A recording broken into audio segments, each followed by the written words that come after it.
couldn't do any of it if I was living in survival mode.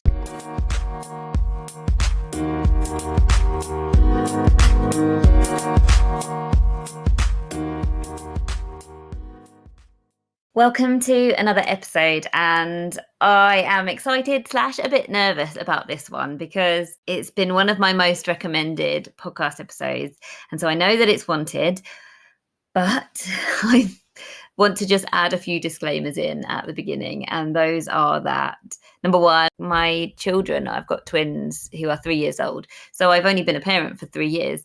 I definitely don't know it all, and I just want to share that at the beginning. One thing that I can say that I can benefit from, though, is the fact that I've done my research, I've read books and follow some really good parenting accounts on Instagram, which our parents didn't have. Just a couple of things that I found really interesting that I could recommend. And number one is a book.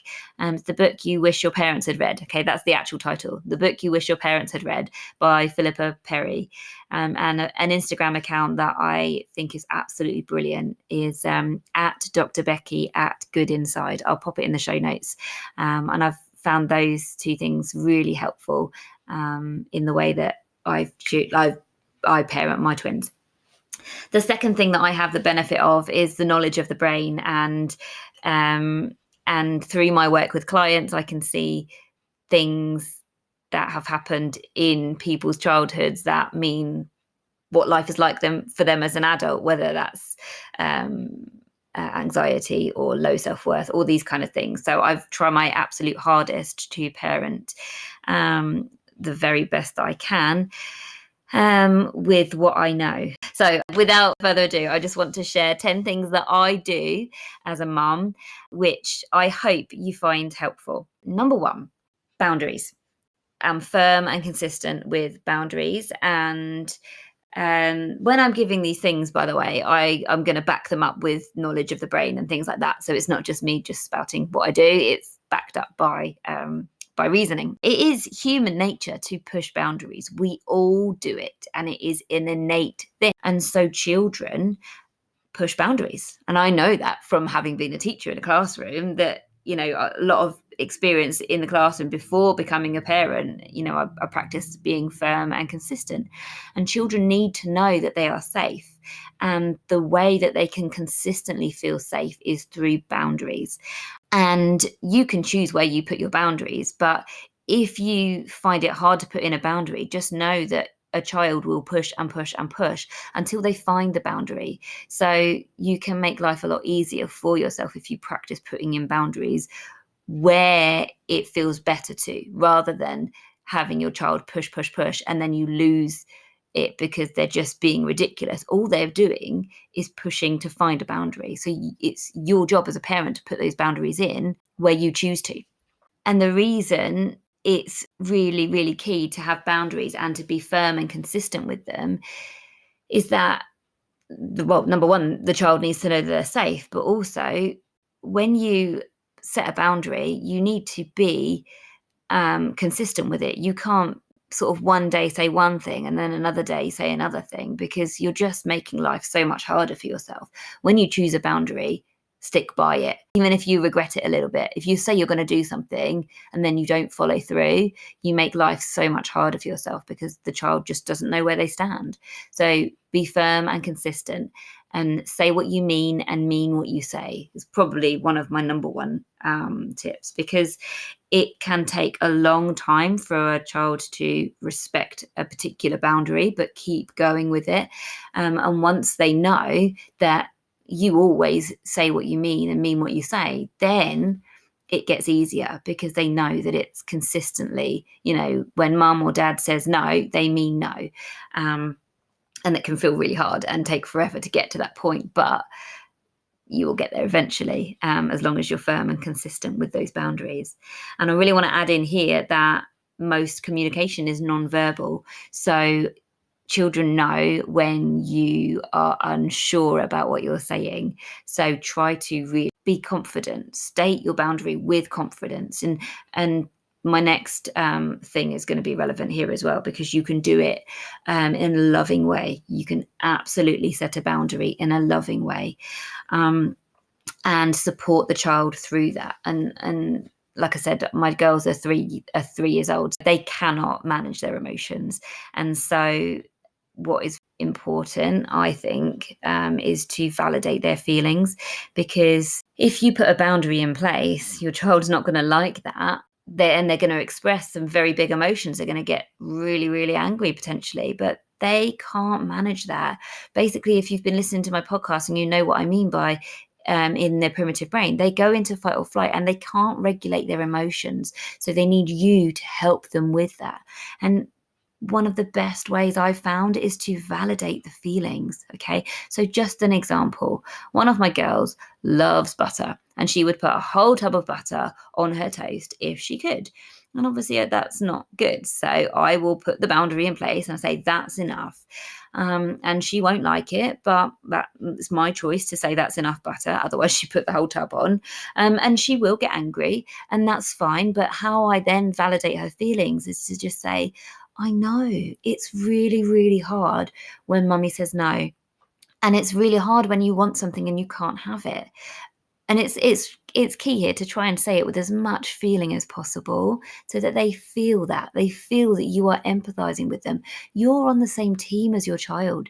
It's not you versus them. They're having a hard time accepting the boundary that you've just put in place, but you can support them through that. Okay, and offer them a cuddle. Like if particularly one of my children is more fierce and independent and just spirited than the other one. And so I have this on a daily basis where I put a boundary in place. She's not happy with it. And then I just pick her up if she wants me to pick her up and just say, oh, it's really hard when mummy says no.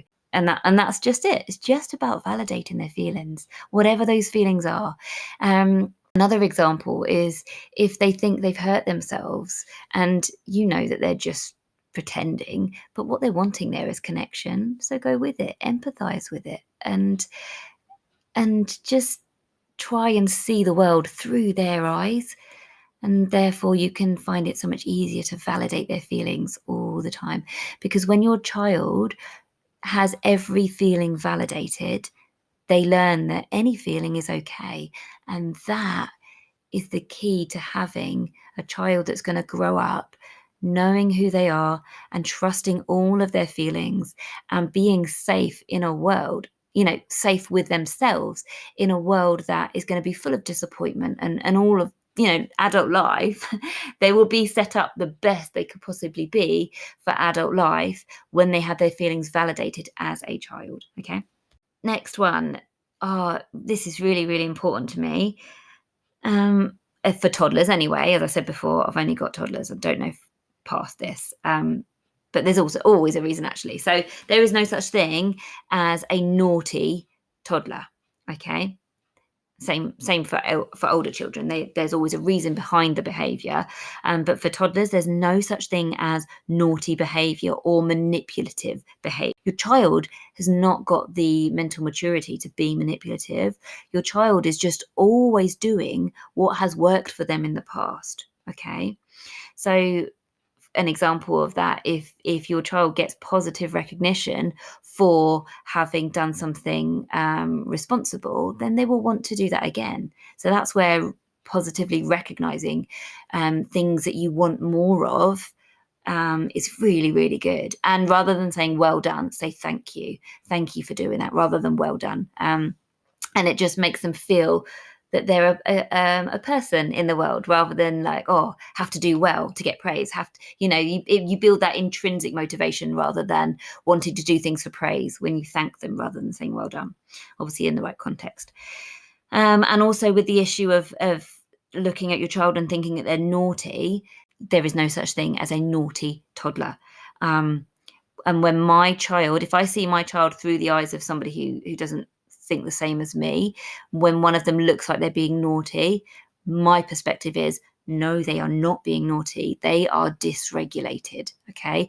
They are in their primitive brain. Let's talk about this through my language. If you've listened to my podcast, they are in fight or flight mode and they cannot get themselves out of it. So they need support. Okay. They cannot regulate their emotions. They need support. So a child that is dysregulated, an example could be that they are overstimulated, hungry, thirsty, tired, not being seen or heard, not having their emotions validated. Any of those things can mean that they're dysregulated. And when I see my child is dysregulated, what they need is connection. And that is really, really key, because when they feel seen and heard and loved, then they come back to the intellectual mind again, and they are regulated again. Their emotions are regulated, and they're back in a safe place with their emotions. Okay. And so, yeah, if you can take away something from today, I would love for you to take away that there isn't naughty behavior, and that they just need connection. Next one that I always do is that I model, whenever my children can hear or see me, I'm basically on my best behavior. I model behavior because I know that they are always watching and always listening. Even if you think that they are not, they are. And so a specific example, or like a tangent of this, is to teach them values. And an example of this that we've had today is, the four of us, my husband and I and my twins, were on the way home from somewhere today, and Tom and I were just in the front talking, having a conversation, and one of my girls said something and then said something again and again, and got louder and louder. But me and Tom were talking, and so I finished what I was saying, and then I said to one of my girls, "Don't interrupt." And then rather than just telling her what not to do, I then teach her what to do, because you can't expect a 3-year-old to know what to do. You say, "Don't interrupt." Well, okay, fair enough. But what do you do instead? So it's always about teaching them what to do and modeling behavior. And so what I did was I just said, when Mummy and Daddy are talking, you just need to wait until we've come to the end of our sentence, because we can't hear you otherwise. And then just say, "Mummy" or "Daddy." It's obvious, but sorry, I didn't mean to state the obvious, but that's what I did. Another example is my girls are allowed to watch the iPad in the afternoon just for a little bit, and they have one iPad between them. And the rules are that it has to go in the middle, and there's no fighting. If there's fighting over it, then it goes away. And they're really good with that rule now. But a week or so ago, they couldn't decide. One wanted to change to a different episode and one wanted to stay there, and they started arguing. And so I went over to them, got down on their level, and I just said something like, "You need to agree, because if you can't agree, then I take the iPad away. Here's what you can say." And then give them the skills, give them the communication tools to move through that. And so I modeled it. If you want to, for example, if you want to change the episode, say, "Can we watch something else?" "No." "Okay. Can we watch something else when this is finished?" "Yes."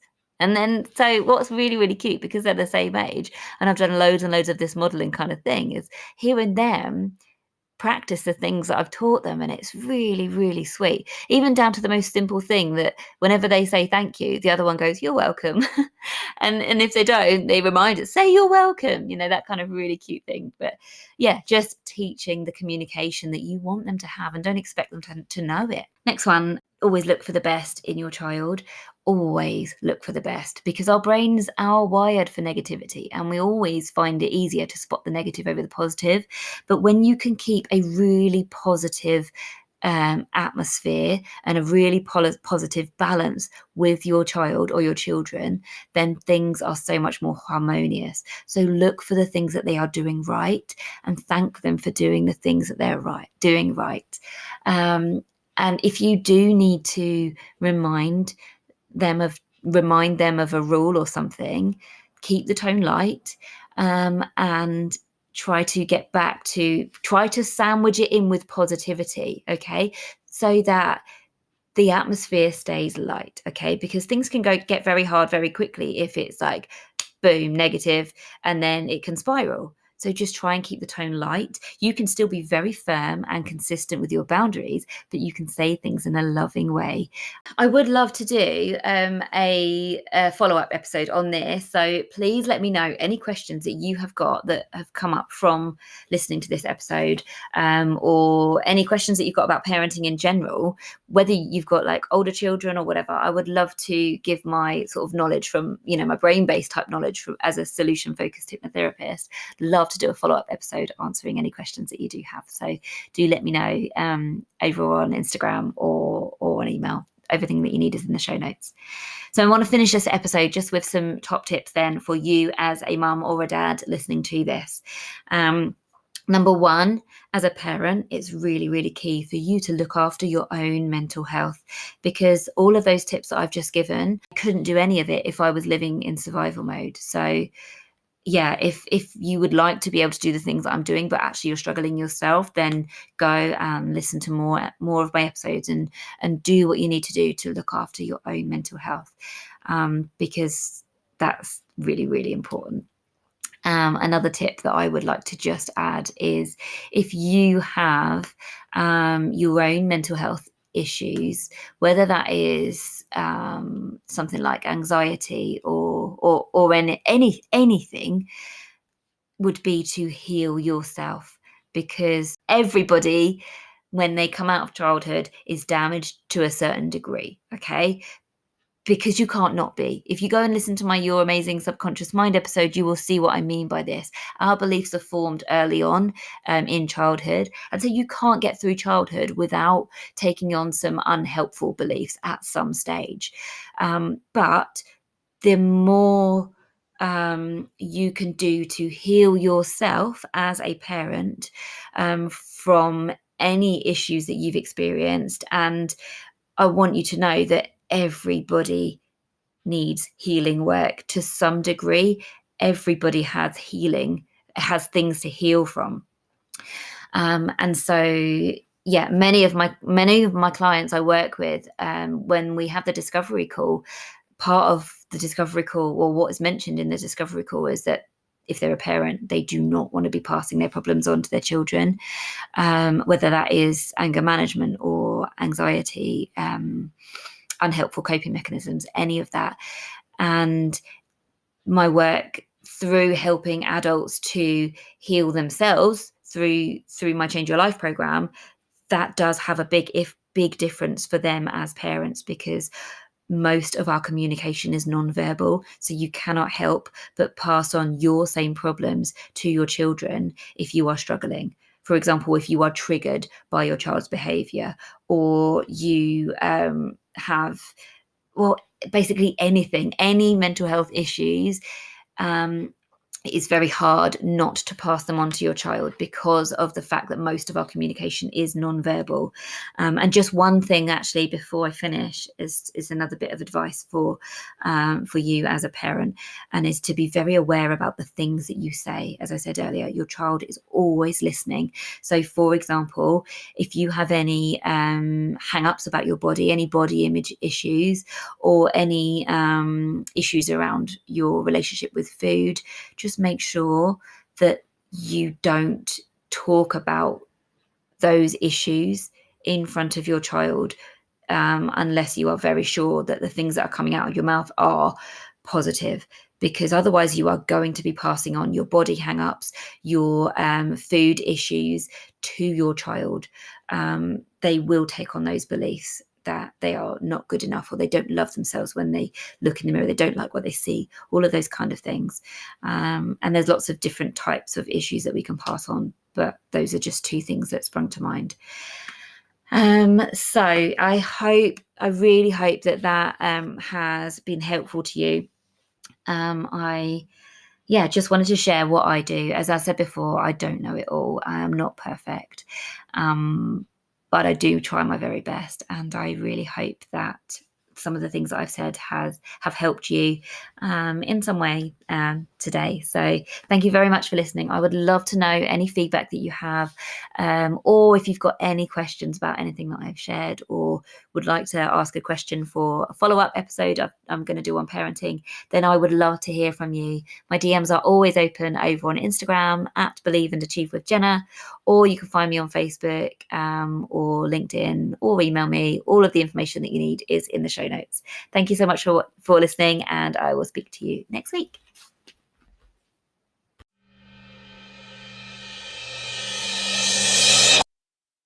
My mission with this podcast and why I started it was to serve. And so I really hope that everything I've shared with you today and in previous episodes is serving you and helping you to change your life. It requires consistent action, it requires effort. But if you're willing to put in the work, then you can absolutely change a great deal just by listening to me and implementing my advice. However, if you're listening and you would like to work with me, then obviously I work too.